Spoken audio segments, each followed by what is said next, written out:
우리 올림픽이 계속 진행되어지면서 팬데믹의 상황이니까 참 굉장히 어렵습니다. 어려운 가운데 이루어 나가는데, 그래도 우리 한국이 여러분들 보도해 보신 것처럼 금메달 5개, 총 메달 수 14개를 통해서 이제 8위에 이르게 되었고, 양궁을 석권을 한 아주 양궁의 최대 국가로서 이렇게 이루어지게 되었습니다.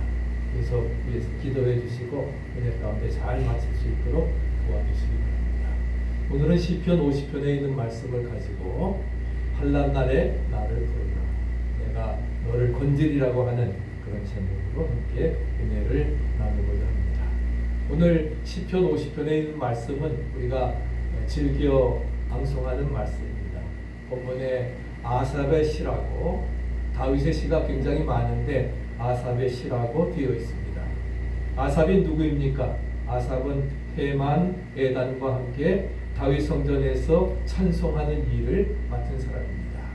제일 오른편에 헤만이 서 있고 가운데 아삽이 서서, 이렇게 또 왼쪽에 에단이 서서 성가를 불렀습니다. 이 아삽은 훌륭한 독창자였고 동시에 훌륭한 시인이었습니다.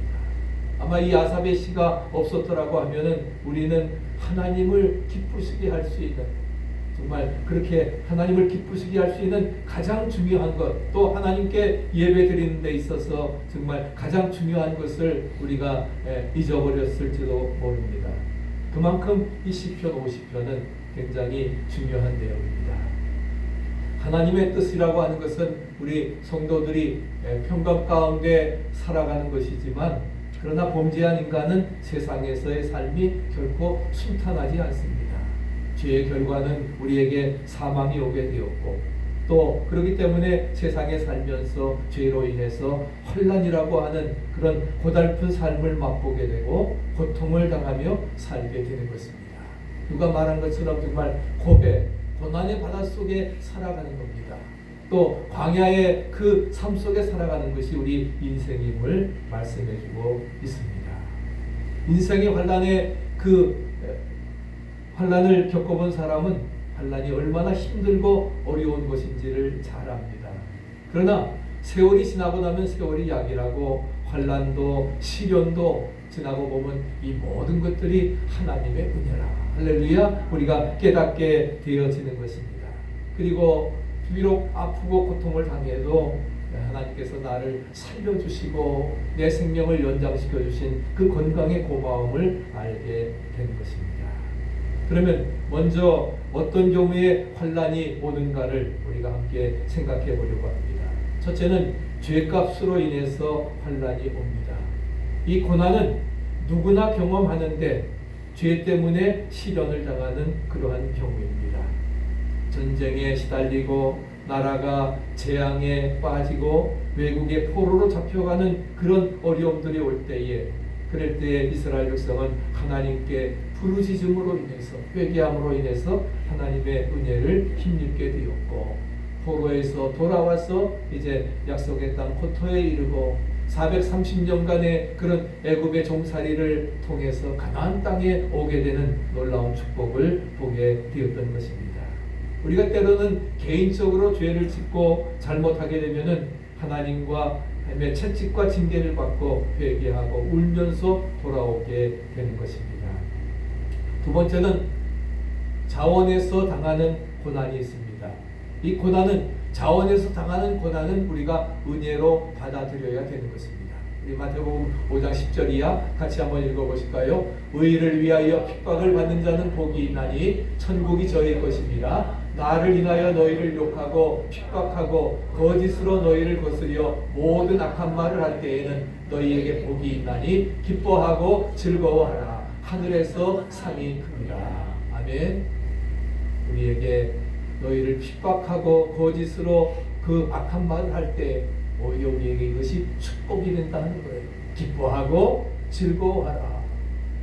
돌지 않은 이상의 어려움을 당했는데 왜 기뻐하고 즐거워합니까? 그러나 자원에서 당하는 고난이기 때문에, 하늘의 상급이 크기 때문에, 할렐루야, 우리는 기쁨으로, 내가 죄를 져서 잘못해서 당하는 고난이라고 하면은 죄값으로 오는 것은 우리가 회개해야 되지만 자원에서 당하는 고난은 기뻐하고 즐거워하면서 넉넉히 이겨나갈 수 있도록 하늘의 상급을 바라보며 이겨나가야 되리라 믿습니다.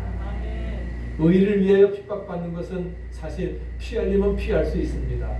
그렇지만 하나님의 뜻이라고 하면은 의로운 일이라고 하는 것을 알고 자원해서 환난에 동참하게 하는 것입니다. 세 번째는 애매히 당하는 그러한 고난이 있습니다. 세상 살면서 전혀 예상치 못하는 거지요. 나와는 상관이 없는 것 같은데 억울하고 부당하게 당하는 경우입니다. 예를 들어서 나는 잘못한 것이 없는데 저쪽 사람이 실수로 인해서 와서 나를 받아가지고서 그래서 평생 고통을 당하는 그러한 경우도 있습니다. 또 이웃의 화재가 나가지고서 내 기업장까지 내 집까지 같이 탄다고 하는 것은 이건 내 잘못이 아니지요. 또 이렇게 그러한 그 어려움들을 겪을 때가 있습니다. 그러나 이렇게 고난당한 자에게 이렇게 성경의 대답은 뭐냐? 환난 날에 나를 부르라 하는 것입니다. 그러면 하나님이 건져주시고 할렐루야 오히려 하나님께 영광 돌리게 되어짐을 말씀하고 있습니다. 그러면 성도는 환난의 때에 환난만 바라보고 낙심할 것이 아니라 어떻게 해야 되는가? 그 고난 속에서 환난 속에서 핍박 속에서 어떻게 해야 되는가? 우리가 오늘 말씀을 통해서 은혜를 나누고자 합니다. 첫째는 우리가 전능하신 하나님만 바라보고 기도해야 된다 하는 것입니다. 누구나 다 어려움을 겪습니다. 환난을 당합니다. 예외가 없다 하는 거예요. 때로는 빠질 수 있지만 어떤 때는 다 빠지. 그렇지만 요한복음 16장 33절에 너희는 세상에서 환난을 당하나 담대하라. 내가 세상을 이기었노라. 할렐루야. 주님 말씀하십니다. 너희가 환난을 당하지만 담대하라 하는 거예요. 내가 세상을 이겼기 때문에 세상을 이기는 믿음으로 세상이 감당치 못하는 믿음으로 할렐루야 살아간다고 하면은 우리 모두도 이 어려움을 이겨나갈 수 있으리라 믿습니다. 하나님이 우리와 함께 하시면 임마누엘 우리를 피할 길을 주십니다. 하나님의 약속이 있는 것입니다. 그렇기 때문에 너희는 환난 날에 나를 부르라 기도하라는 거예요. 환난 날에 기도하라는 것입니다. 그러면 내가 너를 건져주리라. 할렐루야. 환난 날에 나를 부르면 건져주시리라 약속해 주십니다. 왜? 하나님이 해결자이시기 때문에. 그래서 세상 사람들에게는 이런 약속이 없습니다. 오직 하나님을 믿는 하나님의 자녀들, 택하신 족속, 왕같은 제사장들에게만 주시는 그러한 약속입니다.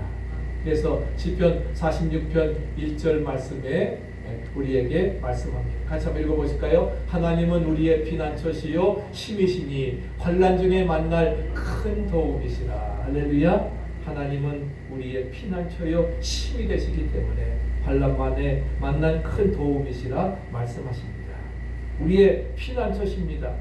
그래서 환난 중에 큰 도움을 받고 살아계신 하나님을 체험하게 되는 것입니다. 엘샤다이, 엘로힘, 전능하신 하나님, 기적의 하나님을, 좋으신 하나님을 만나게 되는 것입니다.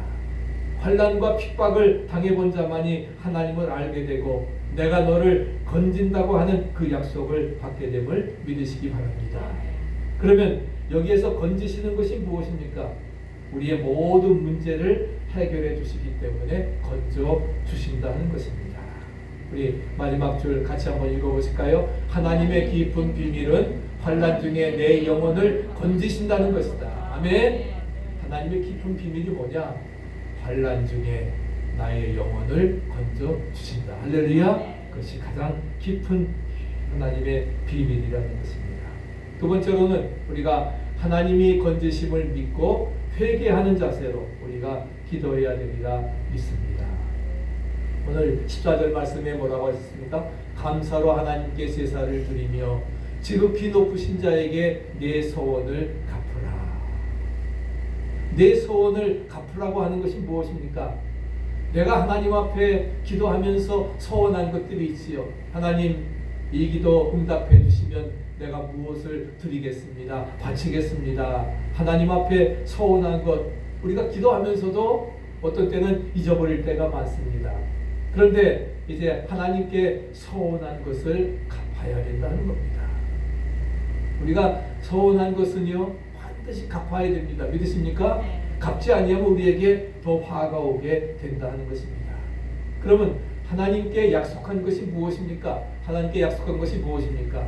그 약속한 것은 바로 뭐예요? 하나님은 나의 하나님, 나의 주님이십니다. 네?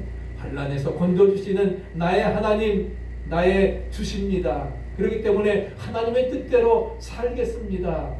우리가 고백하고 세례 받을 때에도 그렇게 우리는 문답을 합니다. 이제는 세상 중심이 아닌 하나님 중심으로만 살겠습니다. 매번 다짐합니다. 예배 때마다 그런 고백을 하고 다짐을 합니다. 이것이 우리가 하나님 앞에 서원하는 것인데, 그런데 사람이 교만하고 타락해서 그 하나님의 뜻을 거역하고 거스리며 반역하고 하나님의 그 을 멀리하며 살아가게 되는 것입니다. 주를 멀리 떠났다 이제 옵니다. 그래서 주님을 떠났다가 뭐가 잘 되는 것 같지만 실패하고 낭망하고 그리고서는 회개하고 돌아오게 되는 것입니다. 현재 지구촌은 정말 이상 기온으로 작년 1년 반 동안 정말 코로나 바이러스로 인해서 수많은 사람들이 죽었습니다. 어떻게 보면 3차 대전이 일어난 것이지요. 정말 3차 대전이 일어난 것보다 더 많은 사람들이 수십만 명이 죽었습니다. 수십만, 수백만이 죽었습니다. 또 델타 바이러스로 인해서 더 많은 사람이 죽을 것입니다. 그런 어려운 다음 이상 기온으로 어디는 홍수가 또 어디는 산불 재해가 나고 뭐 이런 한여름에 정말 우박덩어리가 막 떨어지는, 지난 주간에는 우리 몽고메리 카운티가 그러더니 또 어제 그제 목요일 날은 복스 카운티 해가지고서 볼보 딜러는 지붕이 다 날아가 버리고 그리고 차가 수십 대가 파손되어지는 그런 언제 정말 회오리 바람이 들어서 나의 모든 것이 없어져 버릴지 알 수 없습니다. 그런 어려운 재난 속에 우리는 살아가는 것이 정말 어떻게 보면 하나님의 무서운 심판이 아닌가 우리가 생각하게 됩니다.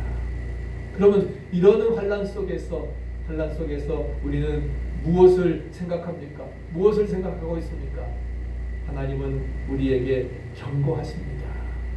이런 상황들을 보면서 너의 죄악들을 회개하고 내게로 돌아오라. 그 길만이 살 길이다. 믿습니까? 우리가 분명히 기억해야 될 것입니다. 정말 세계적으로 우리의 위치라고 하는 것 부끄러운 위치입니다. 하나님이 회개하라는 거예요. 무엇을 회개해야 됩니까? 모든 양심들이 다 썩어져 버렸습니다. 양심이 썩다 보니까 뭐예요? 사회도 썩어지는 겁니다. 썩지 않은 것이 없습니다. 이 썩은 사회에 하나님이 심판하는 겁니다. 이 심판 앞에 우리는 모두 다 회개하고 살아야 되는 거예요. 말씀하시는 하나님의 경고를 하는 것입니다. 그렇기 때문에 우리가 지금 책망하시는 하나님의 음성을 듣고 우리의 양심을 다시금 회복하고 찾아야 되는 것입니다. 양심이 죽으면 민족은 살 길을 잃고 가정도 사회에서 나라가 다 망하게 되어지는 것입니다. 그렇기 때문에 정말 양심이 바로 무엇입니까? 회개하는 마음이. 하나님이 구하시는 것은 뭐라고 했어요? 상한 심령이라, 상한 마음이라. 회개하고 돌아오는 마음을 하나님은 원하신다는 겁니다. 회개하는 마음입니다. 하나님 앞에서 죄됨을 알고 회개하는 것이 양심이고, 그리고 마음속에, 그렇기 때문에 내가 정말 남을 증오하고 미운 마음을 가졌던, 나는 아무런 잘못도 없는데 저 사람에 대해서 나까지 피해본 것, 그렇게 아까 했던 것, 이러한 모든 것들을 다 없애버리고 오히려 저를 위해 기도하고 용서해주는 하나님의 그 마음, 하나님의 사랑이 부음받으어서 이것을 넘쳐나게 될 때에 정말 이것이 최고의 회개라는 겁니다. 그럴 때에 삶의 변화가 이루어지고 아름다운 삶이 나타나게 되어지는 것이지. 세 번째는 우리가 하나님이 건지심을 믿고 감사하는 마음으로 우리가 기도해야 되는 것입니다. 오늘 본문 20절 23절 같이 한번 다시 읽어보실까요? 하나님을 잊어버린 너희여 이제 이를 생각하라. 그렇지 않으면 내가 너희를 찢으리니 건질 자 없으리라. 감사로 제사를 드리는 자가 나를 영화롭게 하리니 그 행위를 옳게 하는 자에게 내가 하나님의 구원을 보이리라. 할렐루야. 감사로 제사를 드리는 자가 나를 영화롭게 하나니 그 행위를 옳게 하는 자에게 내가 하나님의 뭐예요? 구원을 보이리라. 하나님의 구속의 역사를, 기적의 역사를 나타내리라 말씀해 주십니다. 하나님을 잊은 자 어떻게 하신다 했어요? 하나님이 찢어버리시겠다. 얼마나 무서운 심판입니까? 하나님을 잊어버리면 하나님이 찢어버리시겠다 하는 거예요. 하나님이 심판하시겠다 하는 겁니다. 불심판, 물심판으로 노아 시대에 물심판하신 것처럼 이제는 정말 불심판이 우리에게 이루어지게 될 것이지. 하나님을 잊어버린 자가 누구입니까? 하나님을 잊어버린 자가 누구예요? 바로 여기 성경은 말하기를 감사를 잊어버린 자입니다. 그렇기 때문에 감사를 회복한다고 하는 것이 매우 중요합니다.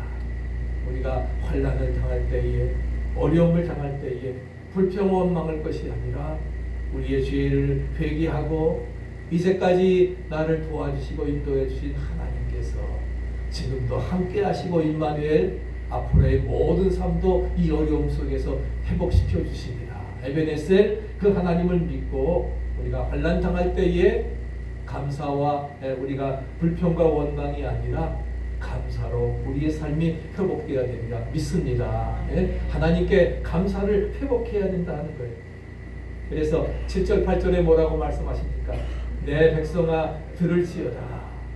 내가 네 재물을 인하여는 너를 책망하지 아니하리니 네 재물을 인해서는 책망하지 않겠다는 거예요. 왜? 내 번제가 항상 내 앞에 있음이로다. 이 말씀이 오늘 무슨 이야기를 무엇을 말하고 있습니까? 내가 드리는 재물을 가지고서는 내가 너를 책망하지 않겠지만 내가 책망받을 다른 이유가 우리에게 있다고 하는 것입니다. 그러니까 내 번제가 항상 내 앞에 있습니다. 여러분과 같이 주일마다 꼬박 그래도 빠지지 아니하고 교회 나옵니다. 헌금 드립니다. 봉헌합니다. 이런 것을 가지고서는 내가 너를 책망하지 않겠다는 겁니다. 그러나 성실하게 신앙생활하는 것처럼 보여도 내가 책망받을 이유가 있다는 거예요. 오늘 안 나온 사람들은 말할 것도 없지만은 오늘 꼬박꼬박 주일 지키고 하나님 앞에 나와 봉사하고 헌신을 한다 할지라도 그러다고 우리에게 책망받을 이유가 있다는 겁니다. 저는 설교를 준비하면서 이 시편 말씀을 묵상하면서 많이 읽어왔던 말씀이지만 정말 새로운 것을 발견했습니다. 우리는 사실 하나님 앞에 드린 것을 가지고 내세울 때가 있습니다. 의자 한 검도 넘치게 해주셔서 이렇게 다 주문하고도 남았습니다. 하나님이 정말 내가 봉사한 건 나는 무엇으로 봉사하고 그래서 정말 교회 일을 많이 하다 보니까 이 사람이 정말 교회 봉사 더 맡아서 합니다. 이분이 바로 우리 교회 기둥과 같은 그러한 분. 이분 없으면 우리 쓰러집니다. 그런 분들이 있어요. 우리 교회도 있는데 그러나 그렇게 힘껏 우리가 봉사하고 헌신하고 충성했다 할지라도 우리가 하나님 앞에서는 늘 겸손하고 나 마음이 낮아져야 된다. 그다음에 내가 하나님께서 나에게 주신 것 드렸을 뿐입니다. 그런 마음을 가져야 돼요. 내가 마음대로 하는 것이 아니라 더 겸손하게. 그게 하나님 말씀하시는 게 바로 내가 내 앞에 드리는 재물을 가지고서는 책망하지 않겠지만 책망받을 이유가 있다는 것은 바로 우리가 그런 것들 우리가 드러낼 때가 많이 있습니다. 우리가 하나님 앞에 늘 겸손하고 마음이 낮아져야 됩니다. 왜 그렇습니까? 10절에 말씀하는 것처럼 세계와 거기 충만한 모든 것들이 다 하나님의 것이라. 오늘 본문 읽지 않았지만 다시 한번 50편 가서 오늘 읽어보시기 바랍니다. 하나님께서 책망하시겠다고 하는 한 가지 이유는 뭐냐? 바로 22절에 바로 그 해답이 나옵니다. 그것은 뭐예요? 하나님을 잊어버리고 산다는 겁니다. 세상에 나가서는 말할 것도 없고 주의를 지키면서 심지어는 예배 드리면서도 내 생각은 딴 데 가 있는, 하나님을 잊어버리고 헌금을 드리면서도 물질만 드렸지 내 마음, 뜻, 정성, 내 몸을 함께 드리는 그런 헌신이 아니라 찬송을 부르면서도 입만 흥얼거리는 것이지, 정말 나의 하나님, 나의 힘이 되신 여호와여, 내가 주님을 찬양합니다. 여기에 모인 우리 정말 주의 사랑받은 축복받은 자녀임을 고백하고 찬양하는 것이 아니라 입술만 나불되어지는 것이 되어서는 안 된다는 것입니다. 그러면서도 하나님을 잊어버린 그러한 것 책망하시겠다는 것입니다. 그래서 뭐라고 하셨어요? 22절에 내가 이런 사람들을 찢으리니 건질 자가 없어요. 하나님이 심판하신다는 거예요. 하나님께서는 이런 사람들 더 나중히 여기십니다. 하면서도 형식적으로만 하고 마음은 그렇지 아니한, 마음은 하나님을 잊어버리고 떠난 사람들, 하나님께서 이런 사람들을 얼마나 마음 아파하시고 이런 말씀을 하셨겠어요. 그래서 찢어버리고 하나님을 잊어버리고 사는 것이 오늘 우리들의 가장 중요한 문제입니다. 오늘 읽진 않았지만 16절부터 21절까지 악인의 삶에 대한 말씀이 나옵니다. 악인이 누구냐? 하나님의 교훈을 거절하고 17절, 모든 부정한 일을 저지르고 18절, 악한 일을 도모하고 19절, 형제를 비방하고 20절, 이렇게 말씀은 바로 악인이라는 거예요. 하나님을 잊어버리고 사는, 하나님 없이 하나님을 믿는다고 하면서도 정말 딴 마음을 품고 살아가는 이러한 사람들이 악인입니다. 그렇기 때문에 모든 악한 일들은 어떻습니까? 모든 악한 일들은 정말 하나님 앞에 사는 삶의 결과일 뿐이라는 것을 말씀해주고 있습니다. 모든 일들은 하나님을 잊어버리고 사는 삶의 결과라고 하는 것을 우리에게 말씀해주고 있습니다. 우리 크리스찬의 이중적인 삶에 대해서 염려하는 분들이 많습니다. 교회 안에서는 정말 굿 크리스찬인데 교회만 밖에 나가면은 뭐예요? 금방 달라지는 거. 언제 그랬느냐? 달라지는 거. 이것이 문제죠. 이중적인 삶. 세상에 들어가서 빛과 소금의 역할을 감당해야 되는데 우리 등백교회 같이 라이트하우스, 빛이 그냥 나는 겁니까? 자신을 태우는 겁니다. 이 LED 등도 5,000시간 지나면은 꺼지고 말 것입니다. 촛불은 뭐 몇 분 가지도 못하지, 몇 시간 가지도 못하지. 그건 마찬가지로 정말 자신을 태워서 자신이 녹아져서 썩어져 가는 것을 방부시켜야 되는데 소금이 덩어리째 있으면 뭐예요? 방부의 역할을 못하는 겁니다. 절여지지 않습니다. 녹여져야 된다는 것이지. 그렇기 때문에 이것이 바로 우리의 문제라는 것입니다. 또 한 가지 우리가 정말 하나님을 잊어버리고 사는 삶의 결과는 감사를 모른다고 하는 거예요. 감사를 모르는, 당연히 내가 노력해서 얻은 것이지 감사를 잊어버리고 사는 것입니다. 오늘 본문에 뭐라고 하셨습니까? 감사로 제사를 드리는 자가 나를 영화롭게 한다. 모든 것이 하나님의 은혜입니다. 감사하시기 바랍니다. 범사에 감사합니다. 정말 별빛을 주신 하나님께 감사하면 하나님께서 햇빛도 주시는 겁니다. 특별을 주신 하나님, 왜 이거밖에 안 주나? 아닙니다. 감사할 때 하나님께서 놀라운 역사로 이루어 주신다는 것입니다. 하나님께 드리는 제사는 형식적으로 드리는 것이 아니라 감사함으로, 우리가 기도하는 것도 마찬가지예요. 감사함으로 하나님께 아뢰라. 아멘. 그럴 때에 지각 밖에 뛰어서 하나님의 평강이 우리의 인생을 책임져 주시리라 믿습니다. 감사로 제사를 드리는 자가 나를 영화롭게 한다. 그렇기 때문에 우리가 하나님 앞에 드리는 모든 일엔 뭐예요? 감사가 앞서야 합니다. 아멘. 하나님께 드리는 모든 일에는 감사가 앞서야 되리라 믿습니다.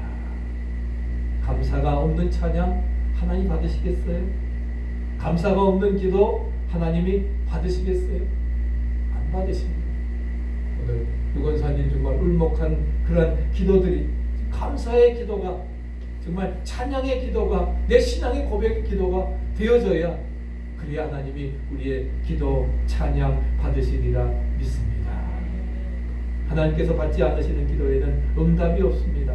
하나님을 잊어버린 너희여 이제 이 일을 생각하라 말씀을 하십니다. 우리가 하나님을 잊어버리고 살았기 때문에 우리의 삶에 변화가 없습니다. 우리의 삶에 감사가 없는 겁니다. 왜? 하나님을 잊고 살았기 때문에. 하나님을 알아야 합니다. 우리의 믿음을 회복해야 됩니다. 그래야 우리의 삶에 변화가 있습니다. 감사와 축복이 넘치게 되어지리라 믿습니다. 범사의 모든 일에 하나님을 기억하시기 바랍니다. 우리가 하나님을 기억할 때에 가장 중요한 것은 뭐예요? 하나님은 선하시고 인자하신 분이십니다. 믿으십니까? 하나님의 선하심과 인자하심을 찬양하라. 하나님은 선하신 분. 바로 하나님의 선하심과 인자하심이 우리가 하나님을 기억해야 될 가장 첫 번째 되는 이유인 것입니다. 이 하나님의 선하심과 인자하심은 죄인들에게 흘러넘치는 하나님의 변함없는 성실한 사랑이고 은총임을 믿으시기 바랍니다. 그렇기 때문에 전전주일에 말씀드렸지만 욥은 그렇게 재산을 잃어버리고 10명의 자녀들이 몰살을 당하고 그 다음에 심지어는 정말 자기 온몸에 악창이 나서 잿더미에 긁어야 되는, 그래서 아내까지도 저주하고 죽어버리라 했지만, 그러나 뭐라고 했습니까? 내가 모태에서 적신으로 왔사온즉 적신으로 가올지라. 주신 자도 하나님이시요 지혜가시도 하나님이시니 하나님께만 영광을 돌릴지어다. 얼마나 놀라운 고백입니까? 그런 절망적인 정말 극심한 상황에서도 이렇게 찬양하고 하나님께만 영광 돌릴 수 있을까? 그랬을 때 그는 뭐예요? 고난을 통해서 귀로만 들었던 하나님, 이제는 내가 눈으로 봅니다. 어디의 신앙으로 바뀌어지게 하나님께서 저를 축복해 주시고 배전의 축복으로 갑절로 축복해 주셨던 것을 우리는 믿습니다. 우리가 환난 중에도 감사를 잃지 않으면 하나님은 은혜를 넘치게 부어주십니다. 아멘. 우리도 욥과 같은 정말 어려움 속에서도 어떻게 감사하시기 바랍니다. 내 것 아무것도 없습니다. 하나님이 주신 것 하나님이 가져가셨을 뿐입니다. 또 필요하시면 주실 줄 믿습니다. 아멘. 그런 믿음 가지고 나의 주어진 달란트대로 충성하고 최선을 다하게 되면은 하나님께서 뭐예요? 감사 잃지 않은 그러한 성도들에게 은혜를 넘치게, 축복을 넘치게 채우시리라 믿습니다. 그래서 환난은 뭐예요? 정말 우리로 하여금 그 하나님을 영화롭게 하는 그런 놀라운 축복으로 우리에게 채워주시리라 믿습니다. 마지막 네 번째는 환난은 하나님 중심으로 살아가게 해주십니다. 그래서 환난은 언제나 우리를 신앙 위에 바로 서게 해주십니다. 욥기 23장 10절 같이 한번 읽어보실까요? 나의 가는 길을 그가 아시나니 그가 나를 단련하신 후에는 내가 정금같이 나오리라. 그가 나를 단련하신, 정말 모든 것 다 거둬가셨는데 심지어는 정말 생명만 살아있는 것이 살아있는 것도 아닌 그런 가운데 있지만, 그러나 그가 나를 그렇게 단련하신 다음에는 내가 뭐예요? 완전히 불순물들은 다 제거되어지고 가장 높은 4,000도, 6,000도의 온도에서 정금같이 나오는 할렐루야 축복의 역사를 이루어주시리라 믿습니다. 환난 중에 감사를 잊어버리면 인격 자체가 죽고 망하게 되어집니다. 하나님이 다 찢으시는 거예요. 그러나 감사하는 자는 영적으로 살고 하나님의 은혜를 받고 축복받는 정금의 믿음의 사람이 되어짐을 믿습니다. 유명한 사상가 파스칼은 이런 이야기를 했습니다. 주여, 당신을 섬기라고 나에게 건강을 주셨는데 나는 세상을 위해서, 당신을 섬기지 아니하고 세상을 위해서, 내 이기적인 목적을 위해서 주신 건강을 다 낭비했습니다. 그러니까 하나님께서 이제 나를 일깨워 주시려고 질병을 주셨는데 이 질병 속에서 정말 하나님을 다시 만나게 도와주시고 나의 사명을 발견하게 도와주시고 은혜 안에 우리의 삶을 회복해 나갈 수 있도록 인도해 주시옵소서. 재난은 하나님을 만나는 기회임을 믿으시기 바랍니다. 아멘. 정말 고난은 변장된 축복입니다. 믿으십니까? 그런 믿음을 가지고 우리가 정말 이 재난 앞에서 어려움 속에서 우리가 회개하고 정말 하나님의 그 불심판이 찢음을 당하지 아니하도록 하나님을 다시도 알고 하나님과의 바른 영적 관계를 회복하고 믿음 안에 살아가는 것이 우리에게 무엇보다도 중요하다고 하는 것을 말씀드리고 있습니다. 야고보서 1장 12절에도 같이 한번 읽어보실까요? 시험을 참는 자가 복이 있도다. 이것에 옳다 인정하심을 받은 후에 주께서 자기를 사랑하는 자들에게 약속하신 생명의 멸류관을 얻을 것입니다. 시험을 참고 견디는 자에게 바로 야고보서는 우리에게 뭐예요? 외적인 시련, 그것은 아까 말씀드린 것처럼 우리가 잘못해서 죄값으로 오는 것입니다. 그럴 때는 뭐예요? 외적으로 오는 시련인데 기뻐하고 즐거워할 게 아닙니다. 그때는 회개해야 되는 거예요. 잘못을 회개하고 하나님 관계를 회복해야 되고, 그러나 내가 알지 못하는 그러한 거예요. 알지 못하는 고난이 옵니다. 내적인 시련이 오는 거죠. 그럴 때는 뭐예요? 나를 연단시켜서 축복에 이르기 위한, 그래서 뭐예요? 주께서 약속한 살아난 자 약속하신 생명의 멸류관을 주시게 주신 신앙이기 때문에 그때는 뭐예요? 기쁨으로 여기면서 잘 이겨나갈 수 있도록 힘을 구하고 하나님의 사랑, 능력으로 감당해 나가면 우리에게 생명의 멸류관이 주어지리라 믿습니다. 아멘. 그런 믿음을 가지고 우리가 살아가는 것입니다. 그래서 우리 모두가 시험과 환난을 참고 견디는 자에게 영적인 생명의 멸류관을 주시겠다는 하나님의 약속 믿으시기 바랍니다. 그 다음에 시련을 통해서 받는 또 하나의 은혜는 마음을 비우는 겸손이라 하는 것입니다. 사람이 평탄할 때에는 마음이 교만하다가 시련을 겪으면 겸손해집니다. 그래서 시편 119편 11절 같이 읽어보실까요? 고난당하는 것이 내게 유익이라 이로 인하여 내가 주의 율례를 배우게 되었나이다. 고난당하는 것이 나에게 유익이라. 이걸 통해서 내가 뭐예요? 주의 율례, 하나님의 뜻을, 하나님의 깊은 말씀의 뜻을 우리가 깨닫고 배우게 되었습니다. 그럼 뭐예요? 고난이 저주입니까? 아닙니다. 고난이 축복입니다. 아멘. 고난당한 것이 나에게 오히려 유익이라 하는 겁니다. 이게 하나님의 뜻을 발견하고 그 뜻대로 살아갈 수 있기 때문에 그렇게 되어집니다. 바로 이것이 겸손이라는 거죠. 마지막은 하나님이 우리를 쓰십니다. 나무도 여름에 자란 나무는 제목이 되지 못합니다. 겨울의 추위를 잘 견딘 나무가 제목으로 사용되어지는 것입니다. 이번에도 허리케인에 쓰러진 나무들은 보니까 시원치 않은 거예요. 뿌리를 깊이 내리지 못한 것, 뿌리째가 뽑아버리고, 소관이 온전히 결실하지 못한 것들은 다 그냥 넘어져 버리고 마는 것입니다. 그렇기 때문에 우리는 이런 환난의 때에 결론적으로 우리는 뭐예요? 기도해야 됩니다. 마지막 절 같이 한번 읽어보실까요? 회개하는 기도, 감사하는 기도가 하나님의 영광을 보게 된다. 아멘. 이런 환난의 때 우리는 기도해야 되는데 회개하는 기도를 드리고 감사의 기도를 드릴 때에 그 결과는 하나님의 영광을 보게 되리라 믿습니다. 우리 모두가 하반기에도 승리할 수 있기를 간절히 축복합니다.